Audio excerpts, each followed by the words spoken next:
You are lying on the cold floor of a cave, and you cannot feel your hands. Not because of the frost outside, because the person who used to warm them is gone. 3 days ago, they walked out to gather herbs and never came back. You have not eaten. You have not spoken. Your chest physically aches, like something inside your ribs has been pulled out through the skin.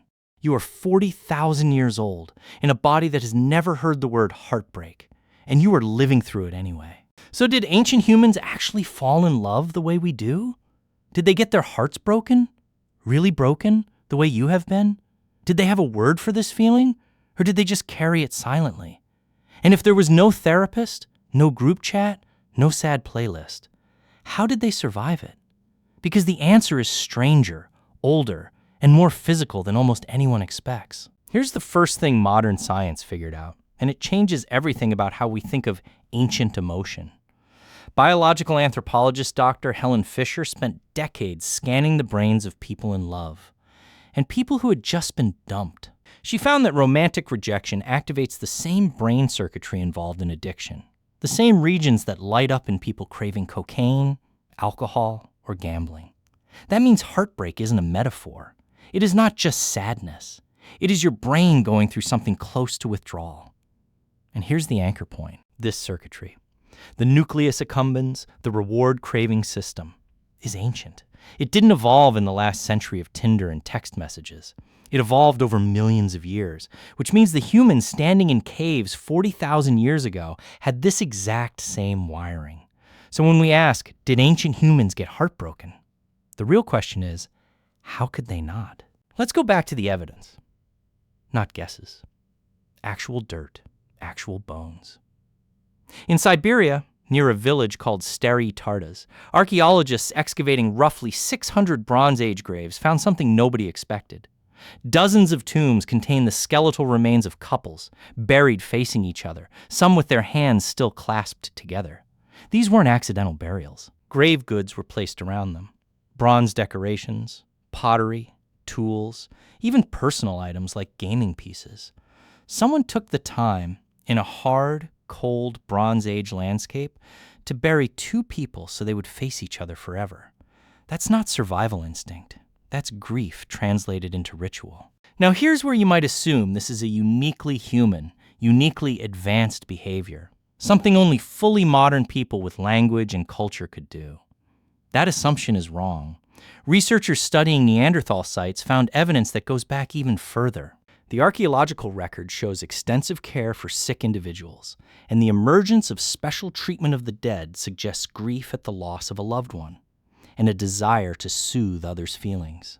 Dr. Penny Spikins, an archaeologist at the University of York, studied this evidence directly and proposed something remarkable. Compassion itself has a traceable prehistory, and by the time of Homo erectus, nearly 1.8 million years ago, care and grief were already becoming integrated with rational thought, not just raw instinct.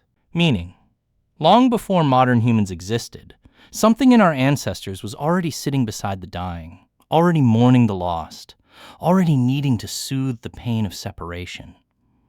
And separation didn't only mean death. Burial itself, the deliberate, careful burial of a body, starts appearing in the archaeological record as early as 120,000 years ago, and humans are the only known species that buries its dead this way. Researchers who study this call it the first ritualized bridge between the living and the deceased, a behavior implying that early humans had already begun to see individual people as unique and irreplaceable. Think about what that really means. If a person is irreplaceable, then losing them isn't just a logistical problem. One less hunter, one less gatherer. It's a hole nothing else can fill. That is heartbreak. That is the exact shape of it. Now, you might be thinking this is all about death. Losing someone to disease, to a hunt gone wrong, to old age. But what about the ancient version of what you're going through right now? Rejection. Someone choosing to leave. A love that simply ended. This is harder to dig up. Bones don't preserve a broken heart the way they preserve a grave. But researchers studying grief across cultures have pointed out something important: the psychological reactions to loss. Grief as the immediate, passive response of feeling terrible, and mourning as the active process that follows it, appear to be a universal human template, not a modern invention. Every culture, every era, seems to run the same emotional software.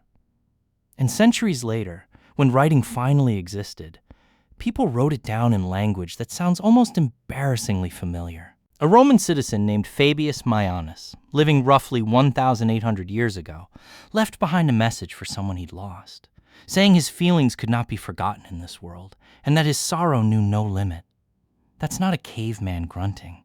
That's a full sentence of heartbreak, written in stone, 2,000 years before therapy existed. Here's the part that changes the whole picture. We've been treating ancient grief and modern heartbreak like they're two different things. One is about death, one is about breakups. Ancient people mourned the dead. You're mourning someone who's still alive, just gone from your life.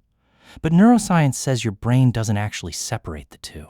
Romantic rejection causes a profound sense of loss and negative affect, and researchers studying its neural signature found it activates regions of the brain associated with physical pain, not just emotional pain.